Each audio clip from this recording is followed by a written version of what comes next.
My name is Joop Snijders. I work for NTT Communications in the network architecture department. And in my spare time, I dabble a little bit with IETF and peering DB. And today I would like to focus on the IETF side of things. What we're going to talk about is called Bgp Large Communities.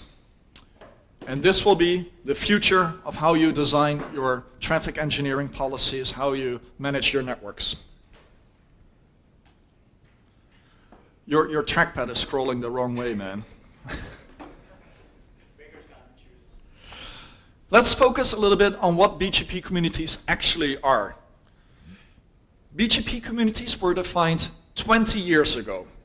It is archaic technology, yet we all use it every day, so it is also awesome technology. Unlike Betamax and VHS, those died, BGP communities persisted and are still used.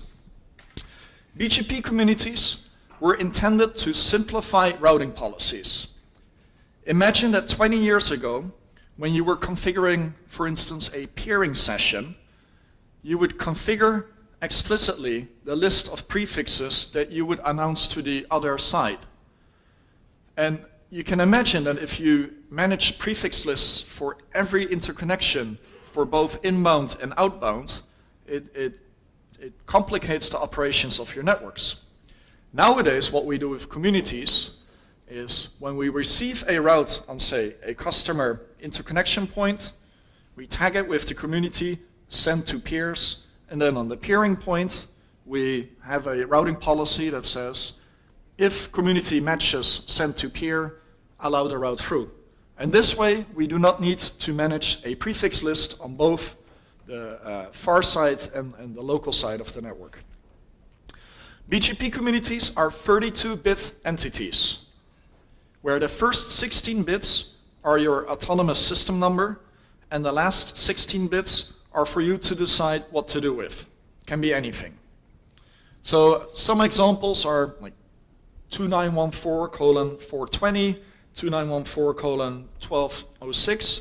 All these communities have different meanings in NTT's network, and we've publicly documented what each community does in our network. Another community thingy that came along is called extended communities. And extended communities are somewhat more complicated than normal communities. Because with normal communities, there's only one type. It is unambiguous. There is just one concept, the community. With extended communities, it is quite easy to lose track of the forest through the trees, because there are so many types, so many applications. And extended communities came around in 2006, and you could essentially do either 16 bits plus 32 bits, or 32 bits plus 16 bits. And why this is relevant, we'll get to in a second. Arguably, BGP communities are one of the most crucial aspects of internet engineering. Without communities, NTT would not be able to operate the network. It simply would not scale. In fact, our customers demand traffic engineering communities from us and black holing communities, because without those tools, they cannot run their own networks. So it is not out of our own volition that we have these things, but it is actually market demand. And if we look at our competitors, all of them offer traffic engineering based on BGP communities. So let's zoom in on a small challenge we faced in recent years. Originally, autonomous system numbers were 16-bit values. That means that there could be roughly 65,000 ASNs ever. And as it stands today, in the default free zone, there are 55,000 ASNs. So it is quite obvious that the original specification targeted too small of a number, and already in 2001, this problem was recognized, and people started debating what the next step would be. So what rolled out of that was RFC 4893, which specifies 32-bit autonomous system numbers, or 4-octet autonomous system numbers. And that pumped up the pool of available ASNs from 65,000 something something up to 4 billion something something. That should allow us some room for growth.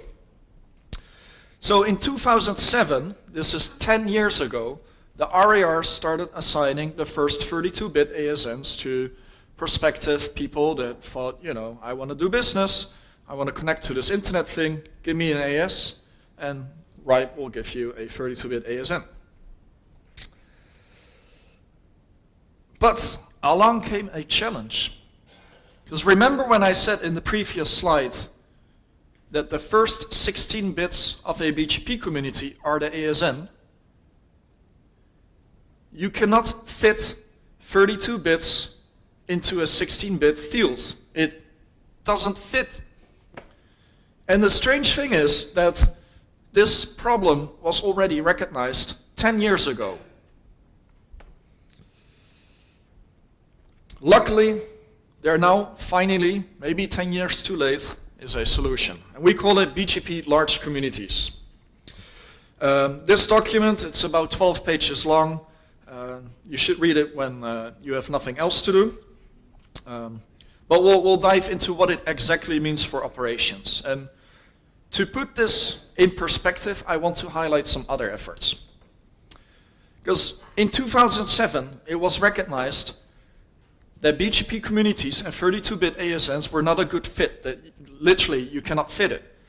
So ITF being ITF, they outsourced the problem to different drafts. And this is a very common approach in deriving solutions. It's also, I would say, it's a valid approach that if you have a big chunk of problems, then you chop it up into smaller pieces, and each piece is resolved through one or more RFCs. There's nothing wrong with that.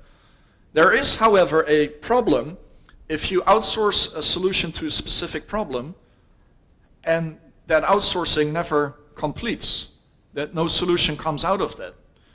And this is what we've seen in the ITF in the last 10 years. It's actually quite a disgrace. First, one of the attempts was in 2009, 4-octet AS-specific BGP extended communities.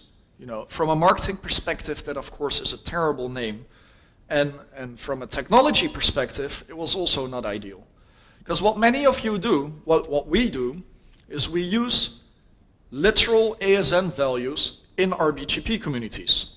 For instance, we have communities that you can prepend to one of our competitors, and you can do so by using the prepend community, and you fill in the ASN of that other network, and then the network starts prepending in that direction.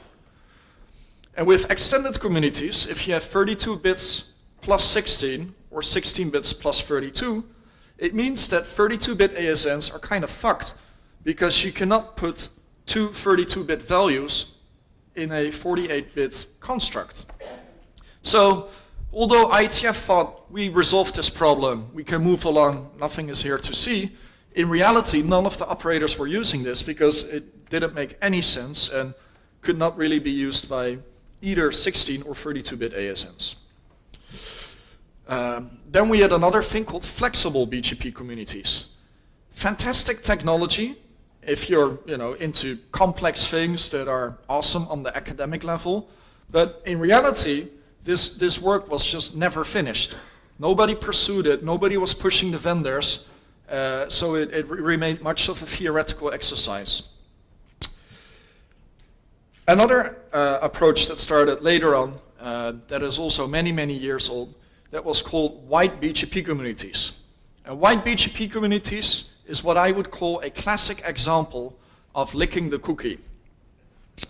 You might wonder, what the fuck is licking the cookie? It is nothing sexual. Imagine you're sitting with your friends at the table, and on the table is a tray of cookies. And you pick one of the cookies, you lick it, and you place it back on the tray. Then you preclude other people from taking that cookie because you left your mark on it. And this concept, you see this often in volunteer organizations. The moment someone in the working group says, hey, I got this. I'm working with my friend on this draft. Other people will divert their attention to more immediate problems because they're thinking that this group of people will take care of it. But if that group of people is not actually taking care of it, because they're, this is another nice word to throw in, bike shedding, then you have an issue, because when will the work ever finish? And both flexible and wide communities are extensible by nature. Wide communities is now so extensible that you can literally put routing policy wrapped in flow spec, wrapped in a wide community, and ship that to some weird implementation. That is not what we need on an internet scale level. We do not need such extensibility. We need something that is finished and that we can deploy as soon as possible. Because last year, IANA ran out of 16-bit ASNs. The pool is drying up. The source of the pool is literally empty. Both RIPE and Aaron are only sitting on a few thousand 16-bit ASNs, and after that it's finito. Then we need to make do with 32-bit ASNs, and if there is no BGP community solution in place, we are screwing over a new generation of network engineers.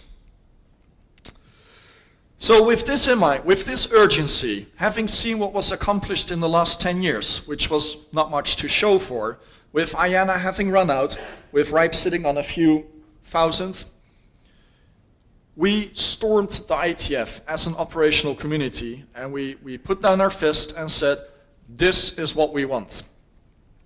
This, of course, resulted in hundreds and hundreds of emails. In fact, out of the 20 years that IDR, the working group that governs BGP, has existed, 5% of all emails ever sent through that mailing list in a period of 6 months was about large communities. And there's a saying that the amount of noise generated in a working group discussion is inversely proportional to the simplicity of the idea. And this was true. Large communities is exactly as simple as normal communities, but you know, many will argue that too simple cannot be good enough. This is the crash course. If you need to teach people large communities, just show them that image. On the left side, we have RFC 1997 BGP communities, or as we call them, classic communities. And on the right side is something that is grown up and suitable for everybody. When designing this large community thing, one of the design goals was to make it as simple as possible, period. So just like normal classic communities, there is no extensibility.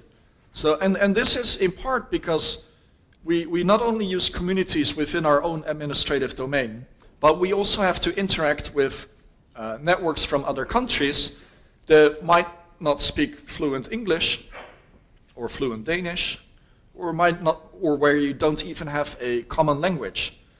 So the moment you need to reference these identifiers, these code points that you use to manage your routing policy, it better be unambiguous what is meant.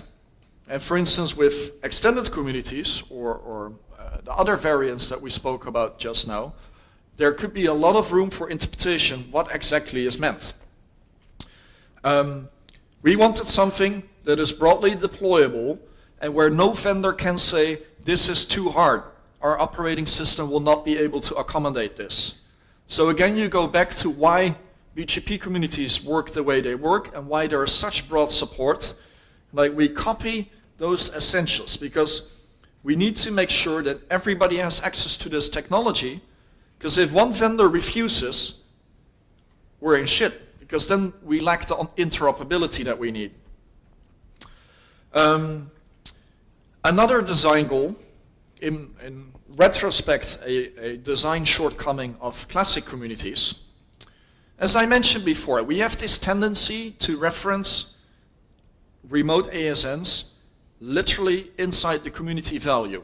So for instance, if 65,000 is the prepend community, then 65,000 : 1299 could mean prepend to Telia.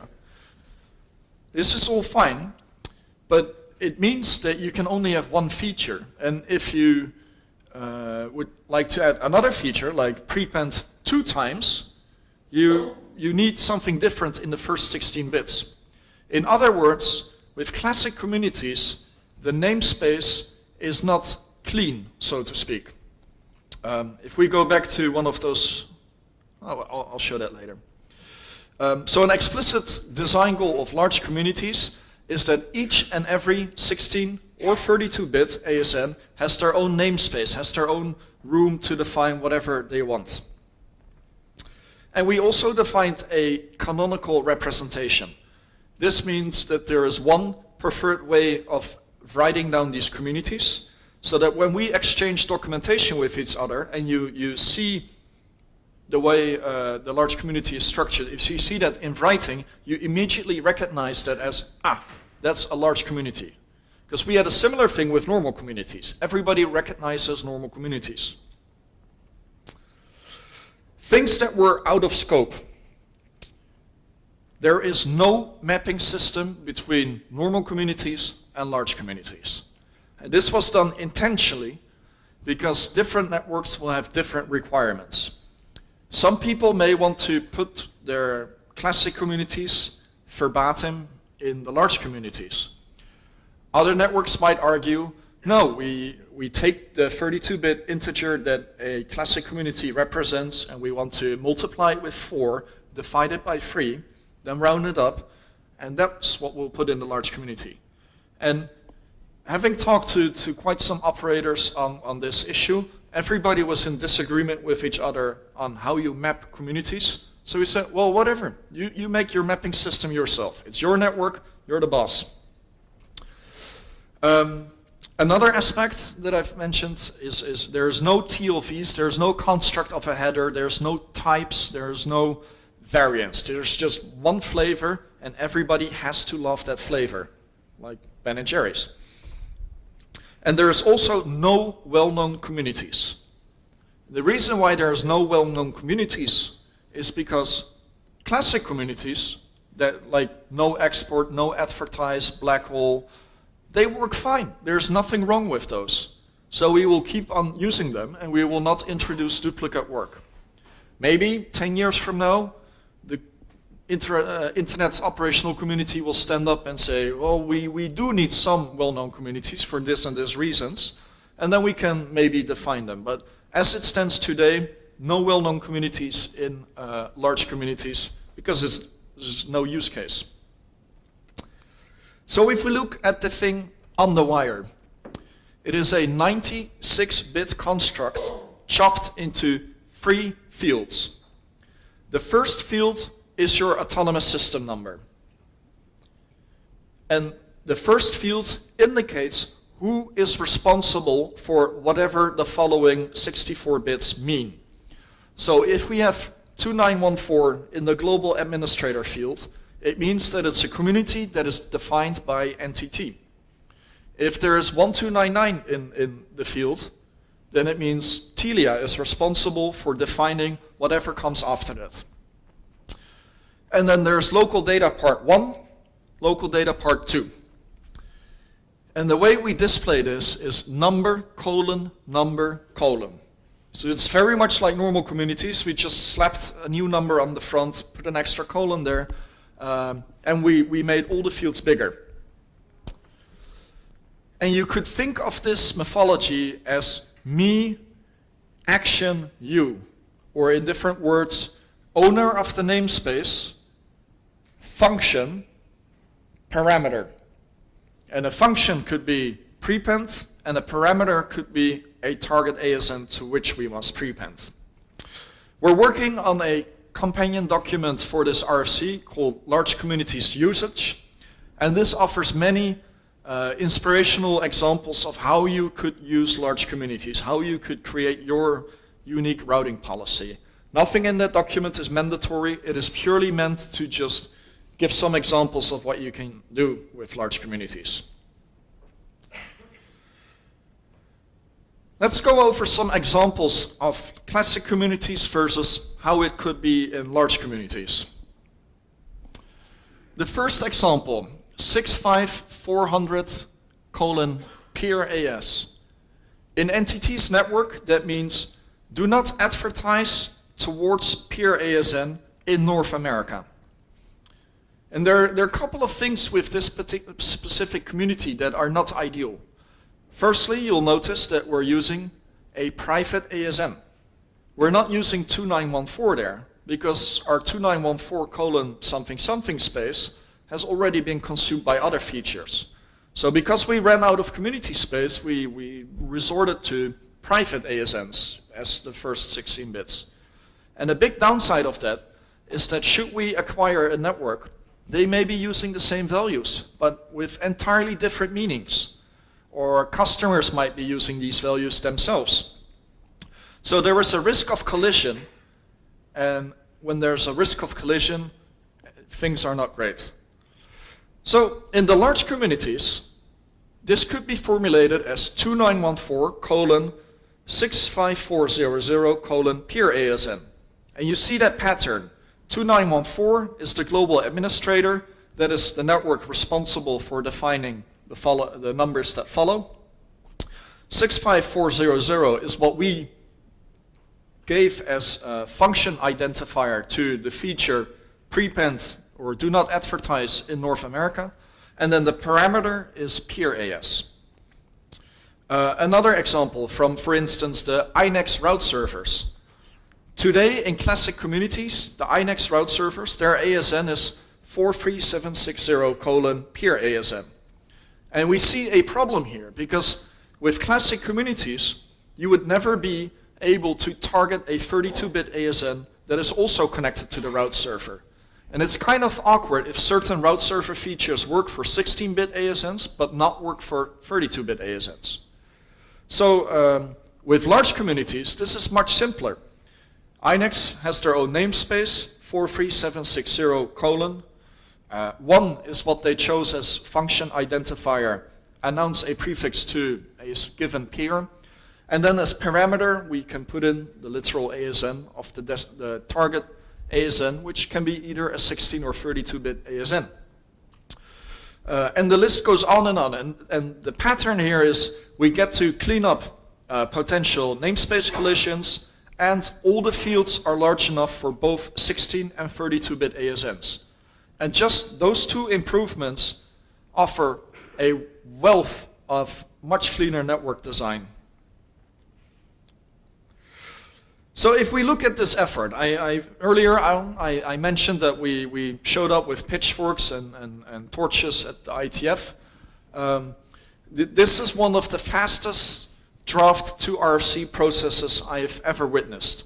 We've done this in 7 months. And in part that was because a friend of ours from Deutsche Telekom challenged us saying, if we start today, we'll be done in 5 years. And I was like, okay, challenge accepted. Let's see how we can roll. Yep, that was Rudiger Volk. We've published 16 versions of this document. We were on a rhythm of publishing every Monday. And ITF people are like, what is happening? Usually you take multiple years so you can travel and do fine dining. And like, no. And in those 7 months, we even resolved a curious thing. There was a code point squatting issue. Early on in the process, we requested IANA give us a BGP path attribute value that designates large communities. And they're like, okay, sure, here, 30. So I started announcing prefixes with that path attribute to see if things will fall over, if routers would crash, and you test things at your home, right? And the dog and the girlfriend are excellent beta testers for new technologies. So a day after attaching a BGP large community with code point value 30 to our home prefixes, my girlfriend told me, hey, I cannot reach this on this website, and didn't you change something yesterday? I was like, So with combined help from fellow network operators from TerraStream and Netherlands Network Operator Group, we very quickly pinpointed that there was one specific provider in the Netherlands that was using Huawei equipment.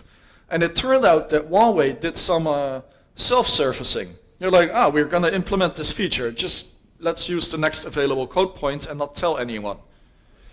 And because they were expecting a very different path attribute constructed differently with a different length compared to what the large community path attribute actually was, they treated, according to RFCs, they treated as an invalid announcement and they refused the route announcement. So they had no route to my house.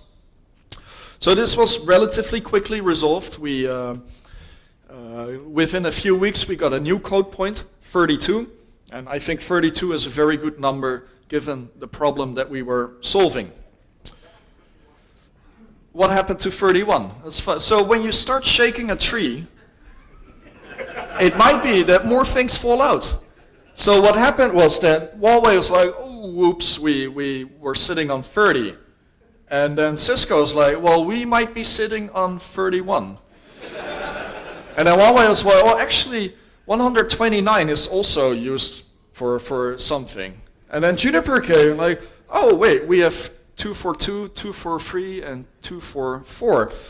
So we ended up finding 6 code points that had been, self-surfaced.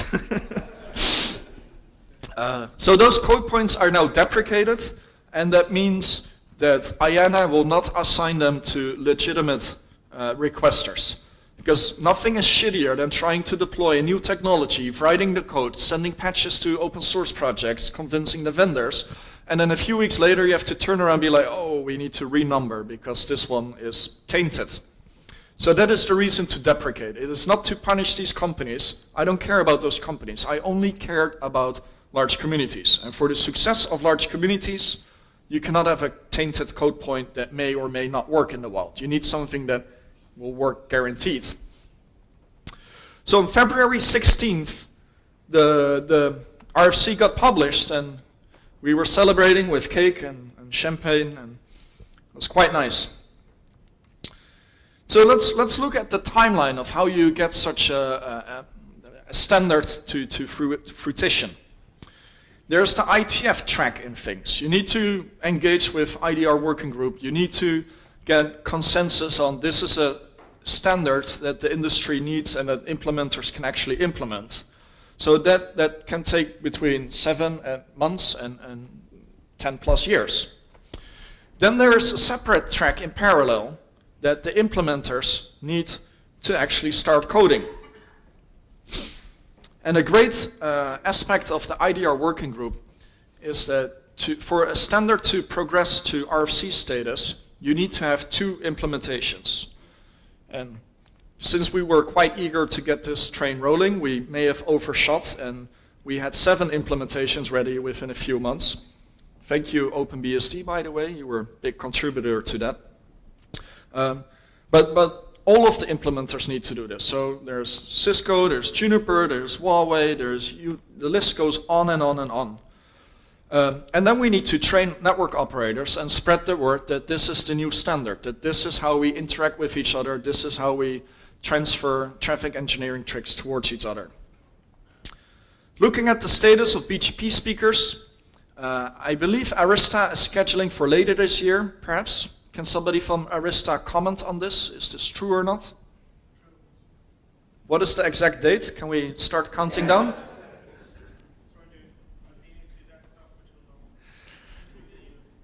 iOS XR will ship later this year. Junos is going to ship later this year. BERT is shipping today. OpenBGPD is shipping today. ExaBGP is shipping today. There's a huge list, and we're keeping track of all of those on largebgpcommunities.net. We'll keep updating that. But it's not just the BGP speakers. We also need the ecosystem.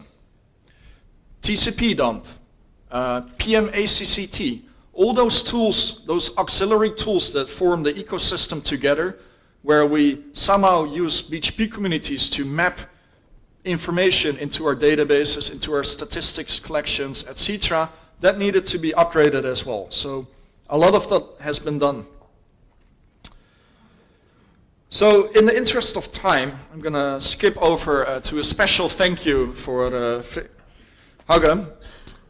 He has been pushing the vendors consistently by sending them Christmas postcards asking for large communities with a photo of the draft and himself. And I believe that was the tipping point. From there was no going back, because if this is how operators start approaching you as a vendor, you have no other recourse than just saying, yes, we will implement this. So check out largebgpcommunities.net. That's the project website where we post updates, where we keep track of implementations and other noteworthy news. If you want to use this slide deck to present this in your local community, please download it. It would not be illegal. Just use this slide deck to spread the information. Because we as network operator community need to get our act together and all commit to using this flavor of communities to ensure the growth of the internet and to make sure that 32-bit ASNs are first-class citizens as well. This concludes my presentation. Thank you for your time. And we have -2 minutes for questions. Thank you all.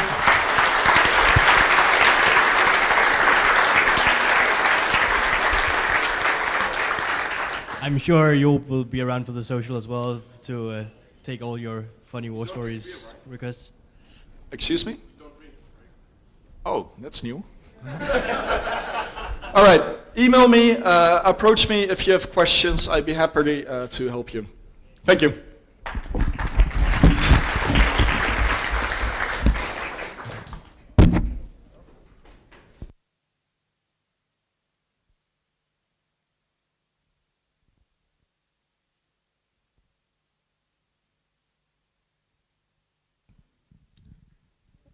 I'm going to hold this by hand because I can't be bothered to put on the real thingy.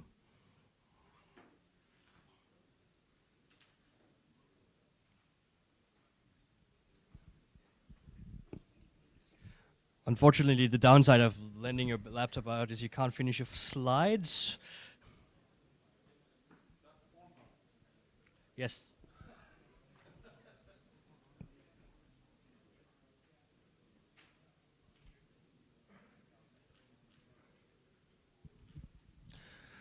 All right.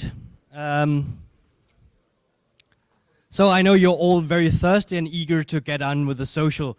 So I'm going to do this very short. I want to say, first of all, thank you so much for coming here and making DKNOG7 a success. I think it has been a success. I hope you agree with me. And I'm really happy that so many people showed up for it.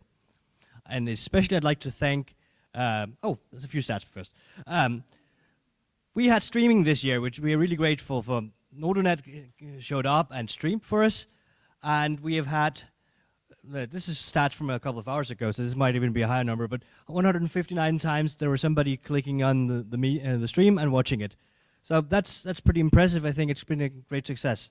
I really want to thank our sponsors, especially because no DKNOG without them.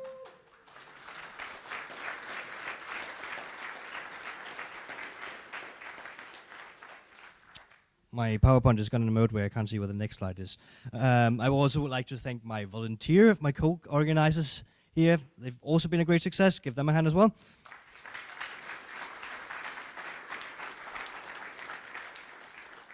All right. When you come home and think about what's going on today, and you have some thoughts about it, please go to survey.dknog.dk and fill out the survey.